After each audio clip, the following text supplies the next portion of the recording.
ಸ್ಪರ್ಧಾತ್ಮಕ ಪರೀಕ್ಷೆಗಳಿಗೆ ತಯಾರಿ ನಡೆಸ್ತಕ್ಕಂಥ ನನ್ನೆಲ್ಲ ಸ್ಪರ್ಧಾತ್ಮಕರಿಗೆ ನಮಸ್ಕಾರಗಳು. ಈ ವಿಡಿಯೋ ಮಾಡೋದಕ್ಕೆ ಉದ್ದೇಶ ಕಾರಣ ರೀಸನ್ ಏನಪ್ಪ ಅಂದರೆ, ಹಲವಾರು ವಿದ್ಯಾರ್ಥಿಗಳು ಸರ್ ನೋಟಿಫಿಕೇಷನ್ ಯಾವಾಗುತ್ತೆ, ಕಾಲ್ ಫಾರ್ಮ್ ಯಾವಾಗುತ್ತೆ, ಸರ್ಕಾರ ನೇಮಕಾತಿಯಾದ ಸೂಚನೆಯನ್ನು ಯಾವಾಗ ಹೊರಡಿಸುತ್ತೆ ಅಂತ ಕೇಳಿದ್ರಿ. ಅದು ಒಂದು. ಮತ್ತು ಸರ್ ಮೊನ್ನೆ ನಡೆದಕ್ಕಂಥ ಪ್ರತಿಭಟನೆ ಬಗ್ಗೆ ನೀವು ಯಾವುದೇ ವಿಡಿಯೋ ಮಾಡಿಲ್ಲ, ನಿಮ್ಮ ಯಾವುದೇ ಒಪಿನಿಯನ್ ಹೇಳಿಲ್ಲ ಅಂತ ಹಲವಾರು ವಿದ್ಯಾರ್ಥಿಗಳು ಕೇಳ್ತಿದ್ದಾರೆ.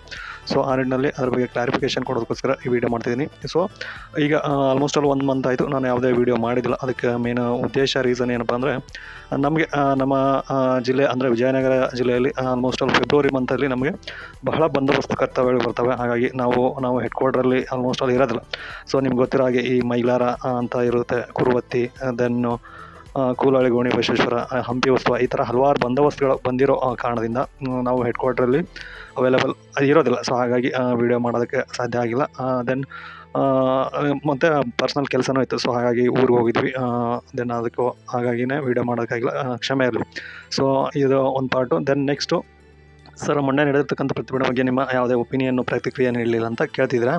ಸೊ ಇದ್ರ ಬಗ್ಗೆ ಕ್ಲಾರಿಫಿಕೇಷನ್ ಕೊಡೋದಾದರೆ, ನೀವು ಆ್ಯಸ್ ಎ ಗೌರ್ಮೆಂಟ್ ಸರ್ವೆಂಟ್ ಆದಮೇಲೆ, ಅಥವಾ ನಾವು ಈಗ ಆಲ್ರೆಡಿ ಇರೋದ್ರು, ನಾವು ಯಾವುದೇ ಈಗ ನಾವೊಂದು ಆರ್ಗನೈಸೇಷನಲ್ಲಿ ವರ್ಕ್ ಮಾಡ್ತಿದ್ದೀವಿ ಅಂದರೆ ಅದ್ರ ಬಗ್ಗೆ ಅದರ ಪರ ಅಥವಾ ವಿರೋಧ ನಮಗೆ ಮಾತಾಡ್ತಕ್ಕಂಥ ರೈಟ್ಸ್ ಇರೋದಿಲ್ಲ. ಹಾಗಾಗಿ ನಾವು ಆ್ಯಸ್ ಅ ಗೌರ್ಮೆಂಟ್ ಎಂಪ್ಲಾಯ್ ಆಗಿ ಗೌರ್ಮೆಂಟ್ ಸರ್ವಿಸಲ್ಲಿ ಆಲ್ರೆಡಿ ಇರೋದರಿಂದ ನಾವು ಸರ್ಕಾರದ ವಿರುದ್ಧ ಮಾತಾಡೋದು ಅಥವಾ ಅದರ ವಿರುದ್ಧ ಹೇಳಿಕೆಗಳನ್ನು ನೀಡೋದು ನಮ್ಮ ಕೋಡ್ ಆಫ್ ಕಂಡಕ್ಟ್ ರೂಲ್ಸ್ ಇರುತ್ತೆ, ನಮ್ಮ ಸರ್ವಿಸ್ ಪ್ರೊಸೀಜರ್ ರೂಲ್ಸ್ ಏನಿರ್ತವೆ, ಅದು ಅದರ ಅಗೇನೆಸ್ಟ್, ಅದರ ವಿರುದ್ಧ. ಸೊ ಹಾಗಾಗಿ ನಾವು ಯಾವುದೇ ರೀತಿಯಾಗಿ ನಾವು ಸರ್ಕಾರಕ್ಕೆ ಪರಾನು ಮಾತಾಡೋಕ್ಕಾಗೋದಿಲ್ಲ, ವಿರೋಧನ ಮಾತಾಡೋಕ್ಕಾಗಲ್ಲ. ಸೊ ಆ ನಿಟ್ಟಿನಲ್ಲಿ ವಿದ್ಯಾರ್ಥಿಗಳು ಈ ಸಿಚುವೇಶನ್ ನಾವಿರ್ತಕ್ಕಂಥ ಪರಿಸ್ಥಿತಿಯನ್ನು ನೀವು ಅರ್ಥ ಮಾಡಿಕೊಂಡು ಇದ್ರ ಬಗ್ಗೆ ನೀವು ಒಪಿನಿಯನ್ ಕೊಡ್ರಿ, ವಿಡಿಯೋ ಮಾಡಿರಿ, ಪ್ರತಿಕ್ರಿಯೆ ನೀಡ್ರಿ ಅಂತ ಕೇಳೋದು.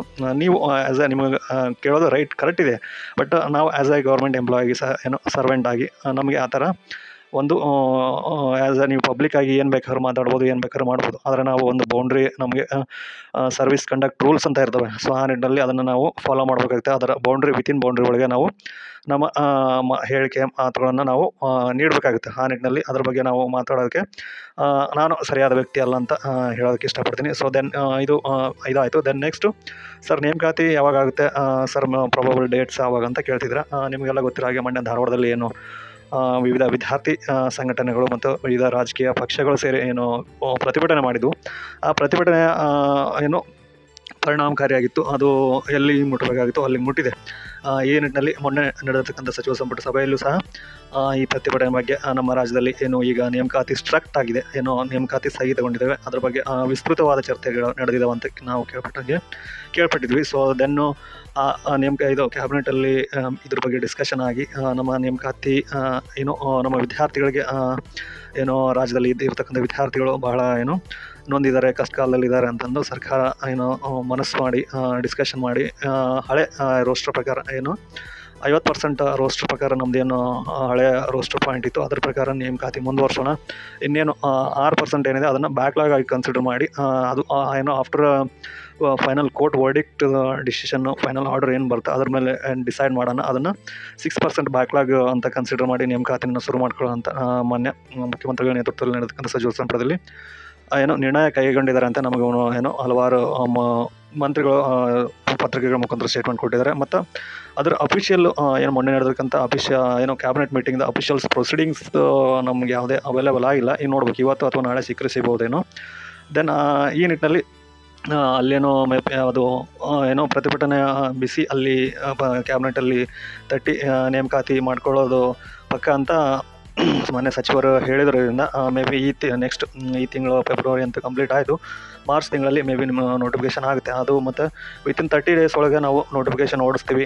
ವಿತಿನ್ ಟೈಮ್ ಬಂಡ್ ಮ್ಯಾನರ್ ಒಳಗೆ ನಾವು ನೇಮಕಾತಿಯನ್ನು ಪೂರ್ಣಗೊಳಿಸಿ ನೇಮಕಾತಿ ಆದೇಶವನ್ನು ನೀಡ್ತೀವಿ ಅಂತ ಹೇಳಿರೋದ್ರಿಂದ ವಿದ್ಯಾರ್ಥಿಗಳು ನೀವು ನಿಮ್ಮ ಅಧ್ಯಯನವನ್ನು ಇನ್ನಷ್ಟು ಚುರುಕುಗೊಳಿಸ್ರಿ, ಇನ್ನಷ್ಟು ಇಂಟೆನ್ಸ್ ಆಗಿ ಪ್ರಾಪರಾಗಿ ಟೈಮ್ ಟೇಬಲ್ ಹಾಕೊಂಡು ಚೆನ್ನಾಗಿ ಓದ್ರಿ ಅಂತ ಈ ಮೂಲಕ ಹೇಳೋಕ್ಕೆ ಇಷ್ಟಪಡ್ತೀನಿ. ನಿಮ್ಗೆ ಗೊತ್ತಿರೋ ಹಾಗೆ ನಮಗೆ ಮಾರ್ಚ್ ತಿಂಗಳೊಂದು ಮಾತ್ರ ನಮಗೆ ನೋಟಿಫಿಕೇಷನ್ ಮಾಡೋದಕ್ಕೆ ಟೈಮ್ ಸಿಕ್ಕಾಗುತ್ತೆ. ಯಾಕಂದರೆ ಏಪ್ರಿಲ್ ಮೇದಲ್ಲಿ ನಮಗೆ ನಮ್ಮ ಲೋಕಲ್ ಬಾಡಿ ಎಲೆಕ್ಷನ್ನು ಡಿಕ್ಲೇರ್ ಆಗಿರೋದ್ರಿಂದ 1 ಮಂತ್ ಬಿಫೋರ್ ನಮಗೆ ಏನು ಕೋಡ್ ಆಫ್ ಕಂಡಕ್ಟ್ ಮಾದರಿ ನೀತಿ ಸಂಹಿತೆ ಅಂತ ಏನು ಜಾರಿಗೆ ಬರುತ್ತೆ, ಆವಾಗ ನಾವು ಯಾವುದೇ ನೇಮಕಾತಿಗಳನ್ನು ಹೊರಡಿಸೋ ಇದು ಇರೋದಿಲ್ಲ, ಮತ್ತು ಯಾವುದೇ ಹೊಸ ಯೋಜನೆಗಳನ್ನು ಜಾರಿಗೆ ತರೋ ಆಗಿರೋದಿಲ್ಲ. ಆ model code of conduct violation ಆಗುತ್ತೆ. ಸೊ ಆ ನಿಟ್ಟಿನಲ್ಲಿ ನಮಗೆ ಆಲ್ಮೋಸ್ಟ್ ಆಲ್ ನಾವು ಮಾರ್ಚ್ ತಿಂಗಳಲ್ಲಿ ವಿವಿಧ ಇಲಾಖೆಗಳು ಅಂದರೆ ಈಗ HK ಭಾಗದಲ್ಲಿ 32,000 ಮತ್ತು ನಾನ್ HK ಭಾಗದಲ್ಲಿ 24,000 ಏನು ಫೈನಾನ್ಸಿಯಲ್ FD ಡಿಪಾರ್ಟ್ಮೆಂಟ್ ಅಪ್ರೂವಲ್ ಕೊಟ್ಟಿದೆ.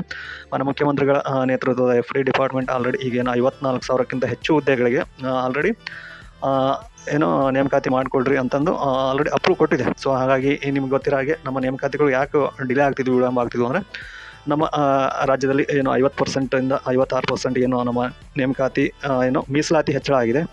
ಅದರ ಏನು ಇದು ಹಲವಾರು ಮುಖಂಡರುಗಳು ಏನು ಕೋರ್ಟ್ಗೆ ಹೋಗಿದ್ರು. ಅದು ಒಂದು ಅಂದರೆ ದೆನ್ ಈ ಇಂಟರ್ನಲ್ ರಿಸರ್ವೇಷನ್ದು ಒಂದು ಇಶ್ಯೂ ಇತ್ತು. ನಮ್ಮ ಏನು SC ST ಒಳಗೆ ಒಂದು ಅರೌಂಡ್ 100ಕ್ಕಿಂತ ಹೆಚ್ಚು ಸಬ್ ಕ್ಯಾಟಗರಿ ಬರ್ತವೆ. ಅದನ್ನು 3 class 1, class A, class B, class 3 ಅಂತ ABC ಅಂತ ವರ್ಗೀಕರಣ ಮಾಡಿ ಅದಕ್ಕೆ ಕ್ಲಾಸ್ Aಗೆ 6 ಏನು ಕ್ಲಾಸ್ Bಗೆ 6 ಮತ್ತು ಈ ಥರ ಏನು ನಾವು ವರ್ಗೀಕರಣ ಮಾಡಿ ಅವ್ರಿಗೆ ಒಳ ಮೀಸಲಾತಿ ಕೊಡೋ ನಿಟ್ಟಿನಲ್ಲಿ ಏನೋ ಒಂದು ವಿಧೇಯಕ, ಒಳ ಮೀಸಲಾತಿ ವಿಧೇಯಕ ಕರ್ನಾಟಕ ರಾಜ್ಯ ಸರ್ಕಾರ ತಂದಿತ್ತು. ಅದ್ರ ವಿರುದ್ಧನೂ ಏನೋ ಹಲವಾರು ಆಕ್ಷೇಪಗಳು ಸಲ್ಲಿಕೆ ಆಗಿದ್ದು, ಮತ್ತು ಇದನ್ನು ಮುಂಚೆ ಗವರ್ನರ್ ಅವರು ತಡೆ ಹಿಡಿದಿದ್ರು. ಇದ್ರ ಬಗ್ಗೆ ಒಂದು ಸ್ವಲ್ಪ ಕ್ವಶನ್ಗಳನ್ನು ರೈಸ್ ಮಾಡಿ ಕ್ಲಾರಿಫಿಕೇಷನ್ಗೋಸ್ಕರ ರಿಟರ್ನು ಸರ್ಕಾರಕ್ಕೆ ಕಳಿಸಿದ್ರು. ಸೊ ಅದು ಕೂಡ ಈ ಮೊನ್ನೆ ಈಗ 2 ದಿನದ ಹಿಂದೆ ಅವರ ಮಾನ್ಯ ಏನು ರಾಜ್ಯಪಾಲರು ಸಹಿತ ಈ ಒಳ ಮೀಸಲಾತಿ ವಿಧೇಯಕ ಏನು ಅನುಮೋದನೆ ಕೊಟ್ಟಿರೋದ್ರಿಂದ ನಮ್ಮ ವಿದ್ಯಾರ್ಥಿಗಳಿಗೆ ಇದು ಒಂದು ಒಳ್ಳೆಯ ಸುದ್ದಿ.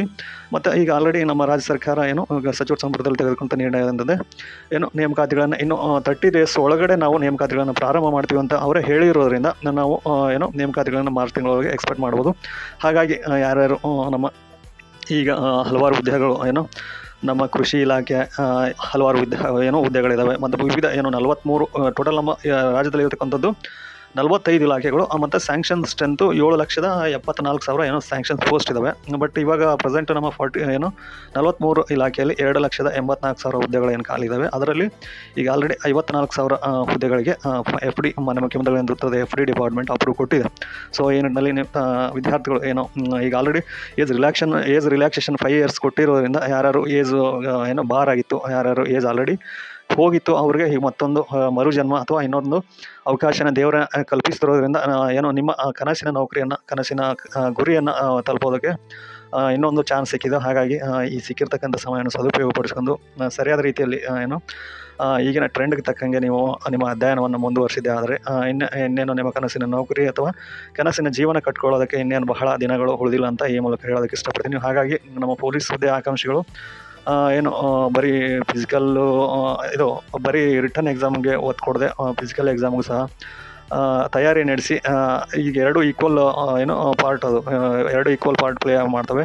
ಸೊ ಅದು 50%, ಇದು 50%. ಸೊ ಹಾಗಾಗಿ ಒಬ್ಬೊಬ್ಬರು ಚೆನ್ನಾಗಿ ಓದ್ತಿರ್ತಾರೆ ಬಟ್ ಫಿಸಿಕಲಲ್ಲಿ ಫೇಲ್ ಆಗ್ತಿರ್ತಾರೆ, ಒಬ್ಬೊಬ್ಬರು ಫಿಸಿಕಲಲ್ಲಿ ಚೆನ್ನಾಗಿ ಮಾಡ್ತಿರ್ತಾರೆ ಬಟ್ ಎಕ್ಸಾಮಲ್ಲಿ ಡಿಸ್ಕ್ವಾಲಿಫೈ ಆಗ್ತದೆ. ಸೊ ಆ ನಿಟ್ಟಿನಲ್ಲಿ 2 ಈಕ್ವಲ್ ನೀವು ಕನ್ಸಿಡರೇಷನ್ ಆಗಿ ತೊಗೊಂಡು 2ಕ್ಕೂ ಏನೋ ಸಮಾನವಾಗಿ ದಿನ ಗ್ರೌಂಡ್ಗೆ ಹೋಗೋದು, ರನ್ನಿಂಗ್ ಪ್ರಾಕ್ಟೀಸ್ ಮಾಡೋದು ಅವನ್ನೆಲ್ಲ ಮಾಡಿ ನಿಮ್ಮ ಏನೋ ಕನಸಿನ ನೌಕರಿಯನ್ನು ಪಡ್ಕೊಳ್ರಿ. ಈಗ ಆಲ್ರೆಡಿ 600ಕ್ಕಿಂತ ಅಧಿಕ PSI ಹುದ್ದೆಗಳಿಗೆ ಅಪ್ರೂವ್ ಕೊಟ್ಟಿದೆ. 3,500ಕ್ಕಿಂತ CRDR ಅದು ಅಪ್ರೂವಲ್ ಕೊಟ್ಟಿದೆ.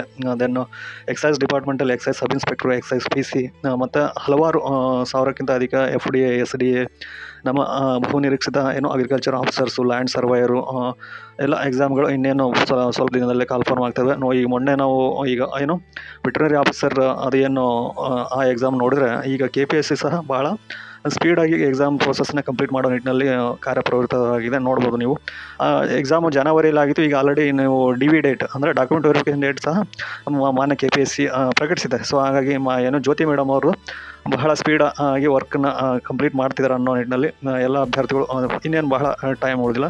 ಹಾಗಾಗಿ ಏನು ನಿಮ್ಮ ಅಧ್ಯಯನವನ್ನು ಇನ್ನಷ್ಟು ಇಂಟೆನ್ಸ್ ಆಗಿ ಚುರುಕುಗೊಳಿಸ್ರಿ ಅಂತ ಈ ಮೂಲಕ ಹೇಳೋದಕ್ಕೆ ಇಷ್ಟಪಡ್ತೀನಿ. ಸೊ ಈ ವಿಡಿಯೋ ನೋಡೋದಕ್ಕೆ ನನ್ನ ಎಲ್ಲ ಸ್ಪರ್ಧಾ ಮಿತ್ರರಿಗೂ, ಸ್ನೇಹಿತ ಮಿತ್ರರಿಗೂ ಧನ್ಯವಾದಗಳು. ನೀವು ಕಂಡಂಥ ನಿಮ್ಮ ಕನಸಿನ ನೌಕರಿ ಅಥವಾ ಕನಸಿನ ಜೀವನ ಕಟ್ಟಿಕೊಳ್ಳೋದಕ್ಕೆ ಪ್ರತಿದಿನ ಆ ನಿಟ್ಟಿನಲ್ಲಿ ಏನೋ ಪ್ರತಿದಿನ ಸಣ್ಣ ಸಣ್ಣ ಹೆಜ್ಜೆಗಳನ್ನಿಡ್ತಾ ನೀವು ಪ್ರಯತ್ನಶೀಲರಾಗ್ರಿ ಅಂತ ಈ ಮೂಲಕ ಹೇಳ್ತಾ ಈ ವಿಡಿಯೋ ಮುಗಿಸ್ತೀನಿ. ಧನ್ಯವಾದಗಳು ಎಲ್ಲರಿಗೂ.